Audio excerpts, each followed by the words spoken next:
Assalamualaikum warahmatullahi wabarakatuh. Alhamdulillahirabbil alamin. Wassalatu wassalamu ala asyrafil anbiya'i wal mursalin wa ala alihi washabbihi ajmain. Alhamdulillah, puji syukur atas kehadiran Allah Subhanahu wa taala. Berkat nikmat iman, nikmat Islam, nikmat kesehatan maupun nikmat kesempatan, kita masih dapat melanjutkan kajian kita pada hari ini. Ya, alhamdulillah kita setelah tidak lama ya melanjutkan kita alhamdulillah hari ini dapat melanjutkan lagi. Sekarang masuk ke pertemuan yang ke-16, yaitu ya tentang khusyuk ketika dalam beribadah kepada Allah Subhanahu wa taala. Jadi di pertemuan yang ke-16 ini ya berkaitan dengan khusyuk ya. Nah, sebelum kita lebih lanjut, kita harus tahu nih ya tentang makna khusyuk. Apa itu makna khusyuk? Maka ya, di sini saya penulis ya, di dalam kitab adabku keseharianku bahwasanya khusyuk itu menurut Ibnu Rajab Al-Hambali rahimahullah taala bahwasanya khusyuk adalah kelembutan, ketenangan, ketundukan dan kerendahan diri dalam hati manusia kepada Allah Subhanahu wa taala. Ya. Jadi kelembutan, ketenangan, ya, kerendahan diri hati manusia ya tunduk hanya kepada Allah Subhanahu wa taala. Itu adalah makna khusyuk, ya. Jadi apabila ya beliau juga di sini dilanjutkan lagi ya bahwasanya maka semua anggota badan itu akan ikut khusyuk apabila hatinya khusyuk. Sebagaimana sabda Nabi sallallahu alaihi wasallam, "Inna fil jasadi mudghah." Ya, setiap jasad atau setiap tubuh itu ada segumpal daging. Idza saluhat saluhal jasadu kulluh wa idza fasadat fasadal jasadu kulluh ala wahyal qalbuh. Jika segumpal daging ini baik, maka akan baik semua anggota tubuhnya. Jika segumpal daging ini buruk, maka buruk semua anggota tubuhnya. Apa yang segumpal daging itu? Itulah hati. Maka dari itu teman-teman, yang semua dirahmati oleh Allah Subhanahu wa taala, hati ini memainkan peran penting dalam kehidupan kita sehari-hari untuk beraktivitas dan termasuk juga dalam mempengaruhi kehusyuan kita dalam beribadah kepada Allah Subhanahu wa taala, ya. Jadi diharapkan ya kita itu khusyuk dalam beribadah kepada Allah Subhanahu wa taala. Nah, terus ya bagaimana? Nah, contohnya nih salat ya. Di sini penulis yaitu saya sendiri menuliskan bagaimana tata cara agar kita itu khusyuk dalam salat ya, dalam salat. Jadi menurut Syekh Abdullah bin Abdurrahman Al-Bassam, beliau menuliskan ada ada enam cara agar kita itu khusyuk dalam salat kita, ya. Apa yang pertama? Yaitu berlindung kepada Allah Subhanahu wa taala dari godaan syaitan yang terkutuk. Ya, maka beliau menukilkan hadis Nabi sallallahu alaihi wasallam bahwasanya apabila ya kita itu merasa diganggu oleh syaitan, maka hendaklah kita itu mengucapkan ta'awudz dan kita itu meludah sebanyak tiga kali. Yang meludahnya itu bukan meludah misalnya meludah air ya, cuh cuh, tidak, tapi hanya cukup tuh tuh tuh. Nah, seperti itu. Cukup tiga kali. Nah, itu dianjurkan. Ya ketika kita itu mendapat godaan syaitan ketika kita sholat.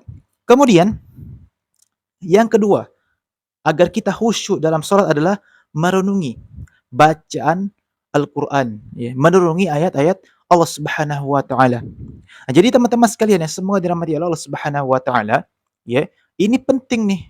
Ya, ini adalah kalau menurut saya pribadi ini merupakan inti dari salat, inti dari khusyuk tadi. Apa? Kenapa bisa saya sebut inti? Karena khusyuk maaf, karena ya memahami bacaan baik itu dari Al-Fatihah sampai tahiyat akhir itu adalah potensi terbesar untuk khusyuk kepada Allah Subhanahu wa taala. Ini adalah cara yang terbesar untuk khusyuk kepada Allah Subhanahu wa taala. Inilah inti dari khusyuk, ya. Kemudian, ya, maka dari itu teman-teman semua dirahmati Allah Subhanahu wa taala, maka kita cek diri kita, ya. Sudah berapa lama kita tidak paham bacaan salat, ya. Jangan sampai kita itu setiap hari kita salat, namun kita tidak paham apa yang kita baca, ya. Al-Fatihah tidak hafal artinya.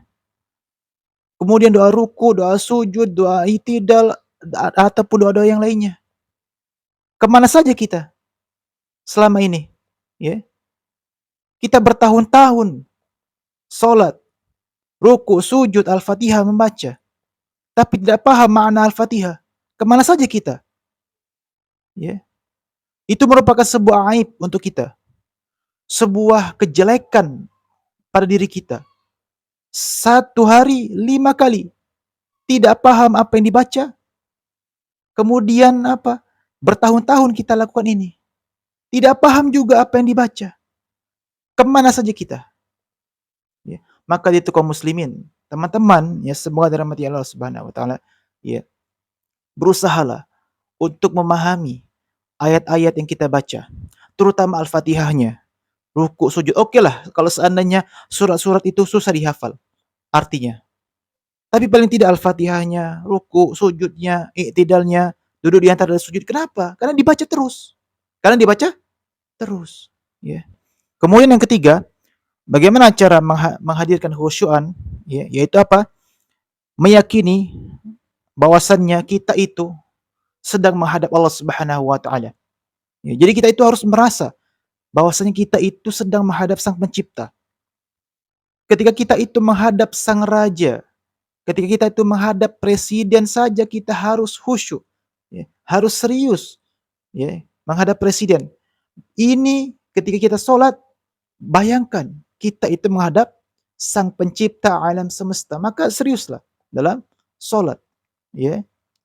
Kemudian, ya, yang berikutnya, bagaimana kita khusyuk sholat, yaitu ketika kita itu ruku dan sujud, kita itu mengetahui, kita itu merasa bahwasanya kita itu memang lemah, bahwasanya kita itu memang bergantung kepada Allah Subhanahu wa taala. Maka dari itu ketika kita sujud, ketika kita itu ruku, kita membaca doa Subhana rabbiyal a'la, ya. Maha suci Engkau ya Allah yang maha tinggi. Artinya apa teman-teman sekalian? Ya semua dirahmati Allah Subhanahu wa taala. Allah itu tinggi. Allah tinggi. Kita itu lemah. Kita di bawah Allah Subhanahu wa taala. Tidak perlu kita sombongkan. Apa yang perlu kita sombongkan? Tidak ada. Karena Allah yang tinggi. Subhana rabbil azim. Maha suci Engkau ya Allah yang maha agung. Allah agung. Allah tinggi. Allah hebat. Kita lemah. Dan di sini faedahnya apa? Kita itu tidak pantas untuk sombong. Tidak pantas untuk merasa ujub, bangga diri terhadap jabatan, popularitas, ilmu kita, harta kita. Tidak pantas kita ujub atau berbangga diri kepada diri sendiri. Tidak. Semuanya dari Allah Subhanahu wa taala. Itulah kenapa kita itu ketika sholat, ya, kita itu harus merasa diri kita bergantung kepada Allah Subhanahu wa taala, merasa diri hina kepada di hadapan Allah Subhanahu wa taala. Kemudian yang berikutnya yaitu membatasi pandangan kita. Makanya para ulama, ya, mengatakan bahwasanya dianjurkan untuk memandang tempat sujud. Sunnah hukumnya ketika kita sholat itu memandang ke tempat sujud, ya, sunnah hukumnya. Ya, maka sebisa mungkin kita itu apa? Ya, jangan sampai menoleh ke mana-mana ketika sholat. Takutnya nanti kita dapat membatalkan sholat kita. Kemudian yang terakhir yaitu jangan mengerjakan sholat ketika hati dan pikiran sedang sibuk. Contoh misalnya, jangan mengerjakan sholat ketika kita itu lapar. Kalau seandainya kita itu memang benar-benar lapar, ya, dan ada makanan yang dihidangkan, maka kita makan dulu. Seandainya kita itu ingin buang air, maka kita lebih baik buang air dulu. Buang air besar atau buang air kecil, ya. Takutnya, bukan takutnya, bahkan tidak bisa khusyuk salat kita kalau seandainya kita itu menahan buang air. Tidak bisa kita khusyuk dalam salat kita, ya. Maka dari itu teman-teman, jauhi pikiran atau jauhi hati kita, ya, dari sesuatu yang membuat kita sibuk, ya, di luar salat. Nah, itu adalah cara agar kita itu khusyuk dalam salat. Nah, bagaimana agar kita khusyuk ketika dalam beribadah yang lain? Maka, ya, di sini muallif mengatakan bahwasanya Syekh Muhammad bin Shalih Al-Utsaimin rahimahullah taala bahwasanya, ya, khusyuk dalam beribadah itu untuk semuanya dan hukumnya itu adalah sunnah muakkad yang sangat dianjurkan dalam Islam. Dan para ulama sepakat bahwasanya, ya, seseorang akan mendapatkan pahala sesuai dengan kadar kehusyuan dia dalam beribadah kepada Allah Subhanahu wa taala. Maka dari itu, teman-teman yang semoga dirahmati oleh Allah Subhanahu wa taala, kita sebisa mungkin untuk khusyuk dalam beribadah kepada Allah Subhanahu wa taala. Jangan sampai kita itu hanya melepas kewajiban saja ketika kita berzikir kepada Allah Subhanahu wa taala. Jangan sampai kita itu hanya sekedar sudah, yang penting aku sudah salat, yang penting aku sudah zikir, yang penting aku sudah ibadah-ibadah yang lainnya. Jangan sampai.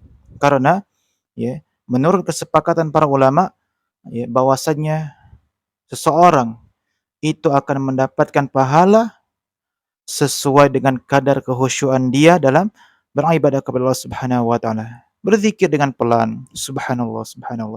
Membaca Al-Qur'an dengan tartil, jangan terburu-buru, ya, dibaca, ya, dengan tartil. Walaupun dengan menghafal, ya, menghafal dengan tartil juga, ya. Tidak perlu terburu. Bismillahirrahmanirrahim. Alhamdulillahirabbil alamin. Tidak seperti itu, ya. Bismillahirrahmanirrahim.